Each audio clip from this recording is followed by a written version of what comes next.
Turning point जो है भारत और अमेरिका रिश्ते खराब होने का, दोस्तों मुझे लगता है कि रशिया और यूक्रेन की वार है। आप तेल को जो है भारत रशिया से ले रहा है उसको सेकंड नंबर पर रखिए। यदि क्या भारत वाकई एक और युद्ध की ओर बढ़ रहा है? जी हाँ दोस्तों, कुछ महीनों के डेवलपमेंट से तो यही इशारा जो हमें मिल रहा है वो यही है कि भारत एक और युद्ध की तरफ बढ़ रहा है। मैं अपने पहले की वीडियो में बता चुका हूँ कि आखिर अमेरिका भारत से इतना नाराज क्यों है, अमेरिका भारत से क्या चाहता है और भारत ने उसकी बात क्यों नहीं मानी। ये सब कुछ मैं पहले के वीडियोज में अपने बता चुका हूँ। आप ही सोचिए कि ट्रंप और मोदी की दोस्ती पहले के टाइम में, जो पहले के ट्रंप था, जब ट्रंप आए थे, वो कितनी एक मधुर थी, अच्छी थी कि बस पूछे मत। बस इस बार जो ट्रंप आए हैं उसने भारत के लिए एक मुश्किल जो है वो खड़ी कर दी है। बहुत ऐसा लगता है चिढ़ गए हैं वो, भारत को इतनी बड़ी इकोनॉमी को, इतनी बड़ी मिलिट्री पावर को, इतने अपने इशारों पर नचाना चाह रहे हैं। पर ट्रंप ये नहीं जानते भारत क्या चीज़ है। जो असली जो टर्निंग पॉइंट जो है भारत और अमेरिका रिश्ते खराब होने का, दोस्तों मुझे लगता है कि रशिया और यूक्रेन की वार है। आप तेल को जो है भारत रशिया से ले रहा है उसको सेकंड नंबर पर रखिए। यदि वार ना हो तो अमेरिका को कोई प्रॉब्लम नहीं है कि भारत रशिया से कैसे रिश्ते रखता है, और वो रखता आ भी रहा है कई दशकों से, हथियार भी ले रहा है, सब कुछ कर रहा है। लेकिन जो इस वक्त जो सबसे बड़ी जो प्रायोरिटी है ट्रंप की, वो है रशिया और यूक्रेन वार को ख़त्म कराना, क्योंकि यूरोप और अमेरिका दोस्तों दोनों ही इस युद्ध से थक चुके हैं। तभी तो पीएम मोदी अभी जो रिसेंटली पुतिन से भी बात की है, यूक्रेन के प्रेसिडेंट से भी बात की है, और किसी तरीके से समझौते पर लाने की कोशिश कर रहे हैं। पर दोस्तों अमेरिका तो ऐसा लग रहा है जैसे कि ये जो वार है वो भारत ने कराई है, अमेरिका की और यूक्रेन की और रशिया की।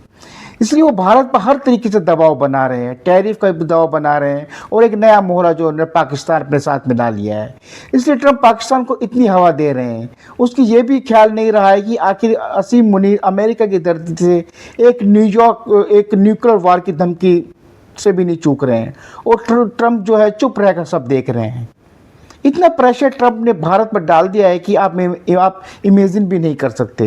एक तरफ टैरिफ है और दूसरी तरफ पाकिस्तान की अमेरिका की सपोर्ट। यदि ये सब ऐसे ही चलता रहा तो इसमें कोई शक नहीं कि भारत और पाकिस्तान के बीच एक बड़ी भिड़ंत हो सकती है, और ये सब अमेरिका की बैक से ही जो होगा। अभी हाल ही में हमारे आर्मी चीफ ने यही कहा कि भारत एक और वार के लिए तैयार रहना चाहिए। आर्मी चीफ ने ऐसा कहने के पीछे हाल ही में पाकिस्तान का रवैया जो है वो रहा है। अभी जो वहाँ के फील्ड मार्शल हैं पाकिस्तान के, उन्हें रिलायंस इंडस्ट्रीज़ की जामनगर की रिफाइनरी को ख़त्म करने की धमकी दी है। अब आप ही सोचिए एक जनरल कितनी बड़ी और एक स्ट्रेटजी बात कही है, उसका रिफाइनरी से क्या लेना देना। इसलिए क्योंकि वहाँ रशियन ऑयल रिफाइन किया जाता है। ये पहली बार है जब कोई इतना स्ट्रेटेजिक इकोनॉमिक टारगेट की ओपनली जिक्र किया हो। इसका उद्देश्य केवल पाकिस्तान की रिटेलिएशन एबिलिटी को दिखाना हो सकता है, और भारत के आर्थिक कमजोर बिंदु को उजागर करना हो सकता है।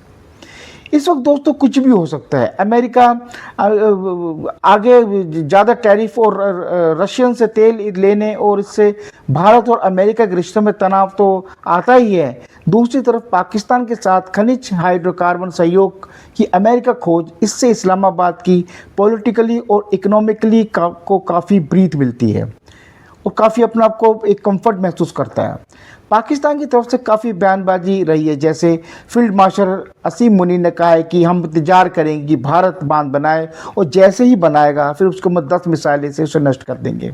और साथ में परमाणु क्षमताएं की भी धमकी जो है वो अमेरिका में बैठकर एक असीम मुनीर जो है वो दे रहा है। उधर बिलावल भुट्टो जो पाकिस्तान के हैं, उन्होंने कहा कि वर्तमान परिस्थिति में भारत पाकिस्तान युद्ध की संभावना से सबसे अधिक है।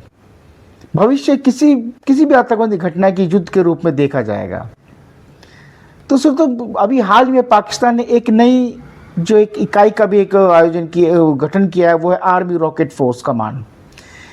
जो उसकी स्थापना करने का मूल मकसद दोस्तों यही है कि जिससे भारत के सामने सामरिक संतुलन बना रहे। भारत ने इस पर काफ़ी सख्त प्रतिक्रिया दी है। भारत के विदेश मंत्रालय ने कहा है कि मुनीर द्वारा दी गई परमाणु धमकी न्यूक्लियर सेबर रैटलिंग है। दोस्तों, इसका मतलब होता है कि परमाणु हथियारों की धमकी देकर डरने या दबाव बनाने की कोशिश करना। ऐसी बयानबाजी दिखाते हैं कि पाकिस्तान एक गैर जिम्मेदार परमाणु राष्ट्र बनकर उभर रहा है।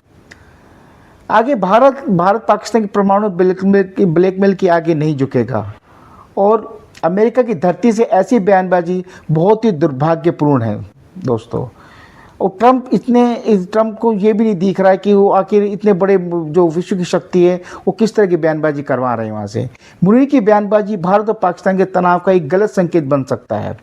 तो अभी के हालात काफ़ी नाजुक हैं, भारत काफ़ी चौकन्ना रहना होगा। पाकिस्तान आज विश्व की दो बड़ी शक्तियों को अपने साथ मान रहा है, कुछ भी दुस्साहस वो कर सकता है।